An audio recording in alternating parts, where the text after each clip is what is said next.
నమస్తే. ఇన్నాళ్ళు నన్ను సపోర్ట్ చేస్తూ, ఎంకరేజ్ చేస్తూ మీ ప్రేమని నాకు అందిస్తున్న ప్రతి ఒక్కరికి కృతజ్ఞతలు. అలాగే ఈ వీడియో కూడా ఖచ్చితంగా మీకు ఉపయోగపడుతుంది. లైక్, షేర్ అండ్ సబ్స్క్రైబ్ చేసి మీ సపోర్ట్‌ని నాకు అందించండి. అలాగే ఈ వీడియో పట్ల మీకున్న అభిప్రాయాన్ని కామెంట్ సెక్షన్‌లో కామెంట్ చేసి తెలియజేయండి. ఇప్పుడు వీడియోని చూద్దాం. నమస్తే. Welcome to our channel. నేను పద్మిని. ప్రస్తుతం మనతో పాటు ఆస్ట్రాలజర్, టారో కార్డ్ రీడర్, అలాగే క్రిస్టల్ హీలర్ అనుపమ అడుప గారు ఉన్నారు. మాట్లాడదాం. అనుపమ గారు నమస్తే అండి. నమస్తే పద్మిని. అనుపమ గారు, బిజినెస్ అనేది డెఫినెట్ గా ఒక ఆర్ట్. బిజినెస్ లో రాణించాలి అని చెప్పి చాలా ప్యాషనెట్ గా ఉంటారు. కొన్ని సందర్భాల్లో అయితే ఎవరి కింద నేను పని చేయను, నేను బిజినెస్ చేస్తాను అని అంటాడు. అంటే ఒక రాయల్ గా ఉండాలి అన్న థాట్ ప్రాసెస్ ఖచ్చితంగా ఉంటుంది చాలా మంది బిజినెస్ చేసే వాళ్ళల్లో. ఇంకా కొంతమందికి ఇంకా ఉద్యోగాల అనే పరిస్థితి లేని పరిస్థితి వచ్చేస్తుంది కొంతమందికి. డిఫాల్ట్ గా వాళ్ళు బిజినెస్ చెయ్యాలి అనే పరిస్థితి ఉంటుంది. అయితే ఇందులో బిజినెస్ చేయటం ఓకే, రాణించటం కదా అసలు ఆన్సర్. దానికి రాణించకుండా ఎక్కడ వేసిన గొంగళి అక్కడే ఉంది అనే పరిస్థితి ఉంటే ఇది బాధాకరం.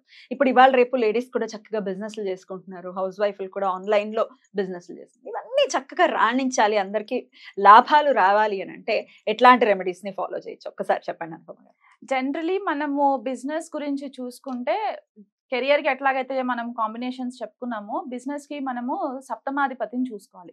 సప్తమాధిపతి సప్తమ స్థానం. ఓకే, పార్ట్నర్షిప్స్ లేకపోతే నార్మల్ బిజినెస్. ఎందుకంటే మన లగ్నం వచ్చేసి మనకి సెల్ఫ్ అయిపోతుంది. అండ్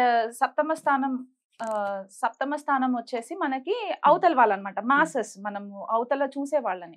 సో ఇక్కడ మనకి ద్వితీయాధిపతి ధనస్థానానికి, సప్తమాధిపతి దశమ స్థానము, లాభస్థానము, ఇవి మనకి మెయిన్ ఇంపార్టెంట్ హౌసెస్ అన్నమాట. ఈ కాంబినేషన్స్ కి అఫ్లిక్షన్స్ లేకుండా, అంటే కొన్నిసార్లు రాహుకేతు జనరలీ పాపగ్రహాలు కాబట్టి ఆ కాంబినేషన్స్ మనకి పడకుండా ఉండడము, అంటే సెవెంత్ ప్లేస్ లో వాళ్ళు ఉండడము పార్ట్నర్షిప్స్ కి ప్రాబ్లం అవుతుంది. కేతు సప్తమ స్థానంలో ఉందనుకోండి, పార్ట్నర్షిప్స్ లాంగ్ లాస్టింగ్ ఉండవు, కట్ అయిపోతుంది. ఎందుకంటే కేతు కట్ చేసేస్తాడు అన్నమాట, కట్ చేసేస్తాడు. అండ్ రాహు సప్తమంలో ఉండి పార్ట్నర్షిప్స్ అంటే మన పార్ట్నర్ మనల్ని ఎంతవరకు మనం వాళ్ళని నమ్మచ్చు అనేది మనకి తెలియదు. ఎందుకంటే చీటింగ్ ప్లానెట్ అక్కడ వచ్చేస్తుంది కాబట్టి అక్కడ వర్కౌట్ అవ్వదు అనమాట. అండ్ ఇవన్నీ పక్కన పెడితే మెయిన్ కారకుడు బుధుడు అండి. బుధుడు మనకి ట్రేడ్ మార్క్ అనమాట. బిజినెస్ కి వచ్చేసరికి ఆ వాక్చాతుర్యం ఉండాలి, ఆ కమ్యూనికేషన్ స్కిల్స్ ఉండాలి. సో మనకి థర్డ్ హౌస్ ఇన్వాల్వ్మెంట్ వచ్చేసింది అంటే మనకి ఆన్లైన్ బిజినెస్ లో వచ్చేస్తాయి. మిథున రాశి పడిన, థర్డ్ హౌస్ కాంబినేషన్స్ పడిన, థర్డ్ లార్డ్ 10th హౌస్ లోకి వెళ్ళిన, 11th హౌస్ లోకి వెళ్ళిన, బుధుడు రాహు కాంబినేషన్స్ పడ్డా మనకేంటంటే ఆన్లైన్ బిజినెస్ కి మనకి చాలా మట్టుకు హెల్ప్ అవుతుంది, స్కోప్ ఉంటుంది. అదే ఇప్పుడు మీరు లేడీస్ స్పెసిఫిక్ గా బిజినెస్ చేస్తున్నారు ఇంట్లో నుంచి అని చెప్పారు. చాలా మంది నేను చూసిన లేడీస్ ఆన్లైన్ లో ఈ మధ్య సోషల్ మీడియాలో ఎక్కువ ఫేమ్ అయ్యింది ఏంటంటే కాస్మెటిక్స్, చీరలు, ఇవన్నీ జ్యువెలరీ, ఇవన్నీ శుక్రుడి కిందికి వస్తాయి. సో శుక్రుడు బుధుడు కాంబినేషన్స్ పడిన సప్తమంలో లేకపోతే సప్తమాధిపతితో ఈ కాంబినేషన్స్ గనక ఉంటే మనం ఇట్లాంటి బిజినెస్ లో రాణించుకోవడానికి ఉంటుంది. ఈ చెప్పిన గ్రహాలకి, ఈ చెప్పిన కాంబినేషన్స్ కి బాధక స్థానాధిపతి గాని, బాధక లార్డ్స్ గాని, లేకపోతే మారకాధిపతులు గాని ఉంటే కొద్దిగా మనకి ఆబ్స్టికల్స్ వస్తూ ఉంటాయి అన్నమాట బిజినెస్ చేయడంలో. జనరల్ గా డ్యూయల్ సైన్స్ అంటే మనకి ధనుసు రాశి, మీన రాశి, లేకపోతే కన్యా రాశి, రాశులు, ఈ రాశిలో పడినప్పుడు ఏంటంటే నేను జనరల్ గా కొద్దిగా కాషన్ ఉండమని చెప్తాను, వద్దని చెప్తానండి జనరల్ గా. ఎందుకంటే మనకు అక్కడ డ్యూయల్ నేచర్ కనిపిస్తూ ఉంటుంది కాబట్టి మోసపోయే అవకాశాలు కొద్దిగా ఉంటాయి. కాబట్టి చీటింగ్ అవ్వడము, ట్రాన్సాక్షన్స్ లో ట్రాన్స్పరెన్సీ లేకపోవడము, ఇలాంటివి జరిగే ఛాన్సెస్ ఉంటాయి కాబట్టి నేను వద్దని చెప్పేస్తాను ఫస్ట్. ఈ కాంబినేషన్స్ ని మళ్ళీ మనము దశాంశలో చూసుకోవాలి. D10 వర్గచక్రం అంటాను అనమాట. దాంట్లో మనకి బుధుడు పరిస్థితి ఏంటి, శని పరిస్థితి ఏంటి, అంటే ఆ స్టెబిలిటీ, ఆ లాంగ్ టర్మ్ స్టెబిలిటీ, బిజినెస్ అవ్వచ్చు, జాబ్ అవ్వచ్చు, ఆ లాంగ్ టర్మ్ స్టెబిలిటీ మనకి శనిగా ఇస్తుంది కాబట్టి మనకు అక్కడ ఆ కాంబినేషన్స్ కూడా చూసుకోవాలి. సో ఈ అఫ్లిక్షన్స్ లేకుండా ఉండాలి అంటే ఫస్ట్ మనకి బుధుడు అఫ్లిక్షన్ ఉండకుండా మనకి పార్ట్నర్షిప్ లో ఒకవేళ వెళ్తే గనక పార్ట్నర్ కూడా మనల్ని చీట్ చేయకుండా ఉండాలంటే ఫస్ట్ బుధుడికి అధిదేవత మనకి గణపతిగా చెప్పుకుంటాం కాబట్టి బుధవారం రోజు బుధుడికి అధిదేవత గణపతి, విష్ణుమూర్తి. బట్ మనకి బుధవారం రోజు విఘ్నాలు లేకుండా ఉండడానికి మనము గణపతి ఆరాధన చేసుకోవచ్చు.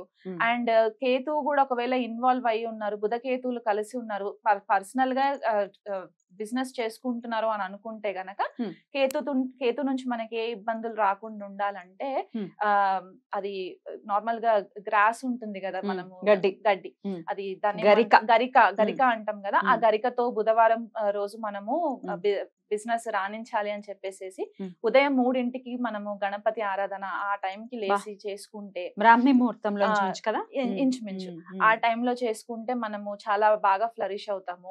అండ్ ఇంకొకటి ఏంటి అంటే రాహు ఒకవేళ ఇన్ఫ్లుయెన్స్ ఎక్కువ చేసుకుందంటే దుర్గాదేవికి ఆరాధన చేసుకోవడము. అదే సమయంలో లేదు, రాహుకాలం టైంలో మనకి ఇంకా చాలా పవర్ఫుల్ ఉంటుంది కాబట్టి మనకి ఒక్కొక్క రోజు ఒక్కొక్క టైంకి రాహుకాలం ఉంటుంది. బట్ స్పెసిఫిక్ గా మనం మంగళవారం చేసుకుంటే ఇంకా దాని పవర్ ఎక్కువ ఉంటుంది అన్నమాట. అండ్ ఒకవేళ బిజినెస్ లో ఇంకా రవి వల్ల మనకి ఫేమ్ రావాలి అంటే జనరల్ గా మనం చెప్పుకునేదే రవికి అర్ఘం ఇవ్వడము ఎవ్రీడే, ఆ బిజినెస్ రాణించాలి.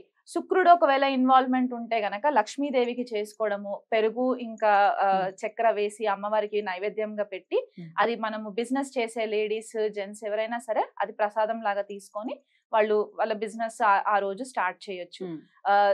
పార్ట్నర్షిప్స్ ఒకవేళ చెయ్యాలి అనుకునే ఆలోచన ఉంటే గనక పార్ట్నర్ ఎవరు, వాళ్ళ జన్మ జాతకం ఏంటి, వాళ్ళ జన్మ జాతకము అది చూపించుకోవాలి. మన జాతకానికి వాళ్ళ జాతకము వర్కౌట్ అవుతుందా లేదా కూడా మనము చూసుకోవాలి. చూసుకున్న తర్వాత ఒకవేళ కలిసి వస్తుంది ఇవన్నీ నో ప్రాబ్లం అని అనుకుంటే మనము ముందుకెళ్ళచ్చు. సో ఒక బిజినెస్ పెట్టడం అంటే అది చాలా పెద్ద విషయం కాబట్టి వెళ్లే ముందే ఒక చిన్న కన్సల్టేషన్ తీసుకుని ఇది మేము చెయ్యొచ్చా, అసలు ఈ బిజినెస్ మనకు సూట్ అవుతుందా అవ్వదా అనేది తెలుసుకుని ఆ పార్ట్నర్ మనకు సూట్ అవుతారా లేదా అని తెలుసుకుని వెళ్తే better better. And up coming దశ అంతర్దశస్ అండి, ఎందుకంటే మనకి 90% మనకి దశ అంతర్దశలో చాలా ఇంపార్టెంట్. అది అంటే మన పార్ట్నర్ ఒకవేళ మనకి జాతకానికి సెట్ అయినా ఆ పార్ట్నర్ యొక్క దశ అంతర్దశలు ఎట్లా ఉన్నాయో కూడా మనకి చాలా ఇంపార్టెంట్ అయిపోతుంది. తన వల్ల మనం ఎక్కడ బిజినెస్ లో లాస్ అవుతామా ఇవి చూసుకొని ఆ ముందడిగేస్తే మనకి ఏ ఇబ్బందులు ఉండవు. ఈ చెప్పిన రెమెడీస్ ఖచ్చితంగా తూచా తప్పకుండా ఫాలో అవుతే రాణిస్తారు. గణపతి ఆరాధన ప్రత్యేకంగా చెప్తున్నారు కాబట్టి గరికతో ఆరాధన చేయమంటున్నారు, ఎలా చేయమంటారా పూజ? నార్మల్ గా మనము ఇంట్లో దీపారాధన ఎలా చేసుకుంటాం అలా చేసుకొని ఒక చిన్న గణపతి విగ్రహం ఇంట్లో ఉంటే గనక గరిక తీసుకొచ్చేసుకొని ముందు రోజే గరిక తీసుకొచ్చి కాస్త నీట్ గా శుభ్రం చేసేసుకొని నార్మల్ గా మనం అక్షింతలు పసుపు కుంకుమ గణపతికి వేసేసి ఈ గరిక అక్కడ పెట్టేసేసి నార్మల్ గా మనము గణపతి అష్టోత్తరం చదువుకోవడం, మన ఇష్టం 21 నామాలు చదువుతున్నామా అష్టోత్తరం చదువుతున్నామా ఏదో ఒకటి చేసుకొని ఆయనకి సంకల్పం చేసుకోవాలి. ఫస్ట్ ఆఫ్ ఆల్ నేను ఈ బిజినెస్ చేస్తున్నాను, నాకు ఎటువంటి ఆటంకులు లేకుండా ఈ బిజినెస్ రాణించాలి అన్నట్టు తన ముందుండి మనల్ని నడిపించాలని మనం ప్రేయర్ చేసుకోవాలి.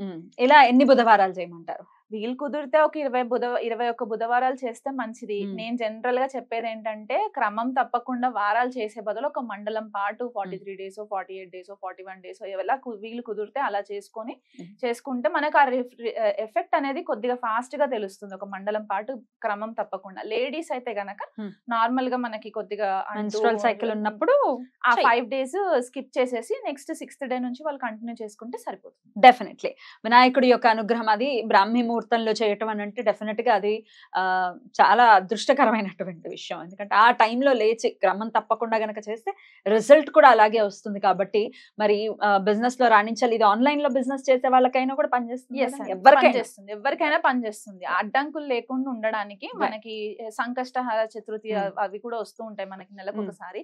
ఆ టైంలో చేసుకున్నా కూడా ఇంకా బెటర్ గా ఉంటుంది. ఆ విఘ్నాలు తొలగాలి ఫస్ట్ ఆఫ్ ఆల్. అండ్ ఈ 3ంటికి నేను ఎందుకు చెప్పాను అని అంటే జనరల్ గా బిజినెస్ చేయాలి అంటే వాళ్ళు కొన్నిసార్లు కొంతమందిగా ఫైనాన్షియల్ అబండెన్స్ ఉండదు, వాళ్ళు అప్పు తీసుకురావాల్సి వస్తుంది. ఆ అప్పు త్వరగా తీర్చాలి అని అనిపించి పాటలు రావట్లా ఎందుకు రాదు, వస్తుంది శుభ్రంగా వస్తుంది. కొన్నాళ్ళు 40 రోజులు వింటే ఆటోమేటిక్ గా వచ్చేస్తుంది. నేర్చుకున్నాం. కనకధార స్తోత్రం అంత పవర్ఫుల్ ఇంకొకటి ఏది ఉండదు.